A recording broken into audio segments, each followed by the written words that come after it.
Yes, what am I supposed to do?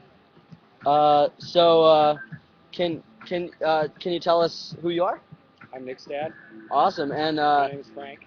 Frank. Yeah, Frank Tobias. He's Nick Tobias, Oh. named after his maternal grandfather. Okay. Cool. And and you were one of the people who built this beautiful garden, right? Lucy and I, my wife, yes, we built it. Can you tell us a little bit about it? Well, it was when we Do first. you want to take a walk around and I can bring this and you can. Okay. Where am I supposed to look? Right there? Yeah, yeah. And you just look here occasionally and tell us about what we're seeing as we walk around. All right. Well, the white arbor over there was all that there was up until about 2004. And behind the white arbor where we're sitting, the only thing back here was some tall eucalyptus trees and some palm trees. Everything else was just dirt. And so Lucy and I had been traveling, and we traveled to Charleston, South Carolina, to a old plantation, I think called The Plantation. I love Charleston. And they have some formal gardens there that are the oldest gardens, or one of the oldest gardens in the United States. They date back to 1741. And they had a garden called the Four Seasons, and they had statues of the Four Seasons. And ever since then, Lucy and I were on the lookout because we thought we'd like to do that. And one day we were driving along the freeway and we saw a consignment store, and out front the guy had a couple of statues standing, and we hit the brakes and stopped and went in right away. We loved them. We bought all four statues, and so now we have the start of the Four Seasons. And then about that same time we found this gazebo down in Rogers Gardens down in Orange County. And so the first thing we did was we placed the gazebo, and then we placed the Four Seasons at the 4 points of the compass. So winter is at north, so you can see that if you look straight through the gazebo, you're looking at north to winter. And then if you get over here, and you look straight down this path, you're looking at fall. And if you turn this way and you look straight down this angle, you're looking at summer. And if you look this way, you're looking at spring. Oh, that's coming through loud and clear. Wow, that's really amazing. And then also, the gazebo is on an axis with the bridge, with that arbor, with the fountain, and with the front door of the house. And then even further this way, it's on an axis with the arbor and the saguaro cactus at that end. So this is an axis that runs right down through the middle of the garden. Okay, so did you choose which plants were planted in which season on purpose? Yes. With intention? Oh, yes. In addition to the seasons, we looked into a little bit of Japanese gardening. And in Japanese gardening, each of the points of the compass is associated with a feature. So the feature for north is the dark warrior. But the physical feature that they used to depict it is mounds. And so we mounded up the ground in the north area. In spring, the feature is the blue dragon or the serpent, but the physical feature is a winding stream. So a winding stream starts in spring. And I'll get on In the summer, microphone before that, so you'll the know. feature is the red phoenix, the phoenix bird, and the physical feature used to depict it is a pond. And so we have a large pond there in summer.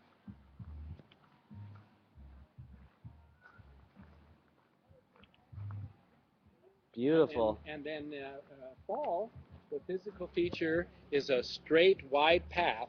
Actually, excuse me, the fall is represented by the white tiger, and the physical feature used to depict it is a straight, wide path. And so as you saw earlier, we have a very straight path leading to fall. Now, to top it all off, we decided let's color coordinate the garden. So summer here is all done in lavenders and pinks and blues. Spring, over here, spring is all done in yellow. Fall is all done in fall colors, oranges, reds. You're streaming live, wave high. Hey, how you guys doing? And fine. And lastly, winter over there is done all in white. So that's how we tied all the gardens together. So there's a lot of themes going, axes, representations, physical features, and color. And then we complemented it with a few other gardens. We always wanted a Zen garden. Yeah, I really love this spot. And it took a little bit of studying to determine how to set the Zen garden up, because you have to have a primary rock, and then you have to have a certain number of rocks. And we actually had just been to Guilin, China, where they have all those lime monoliths, Mm-hmm. and so we kind of went with that look, with the tall rocks.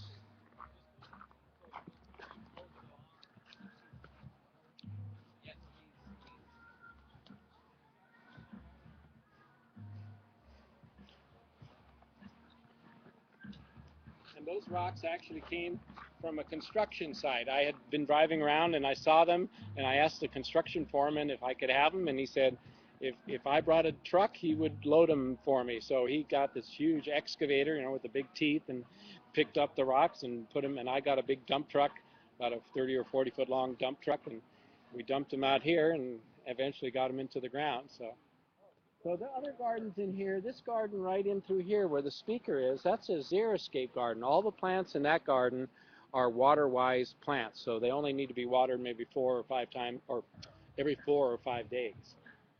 Originally, the grass went all the way to the stream, but then when we thought, well, we don't need that much grass, we put in the water-wise garden here. And then back in the back, we have a salvia garden, and in the far back, we have a cactus garden.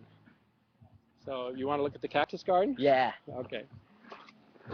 Wow, this is really a magical space. Like, yeah, wow. So here we are coming into fall. You can see the orange and red coral tree, the orange and yellow lantana.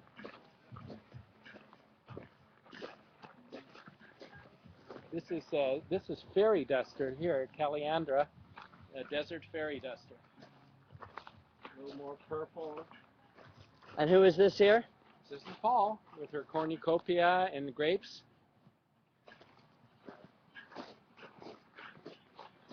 And then this original with the house. It was here, and so that sort of led us to put the cactus garden back in the house. You know, I had never had cactus fruit before I came here the first time, and wow, that is really a treat. I'd yet to ever have that before. Well, there's the cactus garden. So again, the prominent feature is the saguaro cactus, which is totally legal. We bought it from a guy who deals in cactus, and it has a tag on it from Arizona that it was grown legally. So, but it was only about 6.5 feet tall when I planted it. Now it must be almost 10 feet tall. Yeah, I just actually just came from Arizona, from the land of saguaros. Mm-hmm.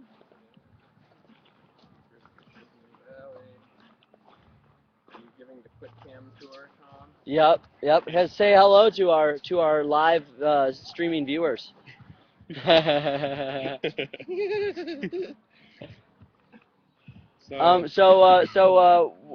do you have anything to say about Nick and Bianca's wedding? I'm very happy for both Nick and Bianca. I think it's wonderful. Nick is the last of our 6 kids to get married. Oh, wow. So, we couldn't be happier for both of them.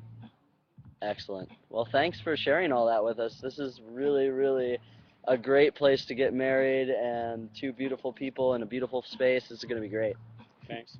Okay, I'll see you.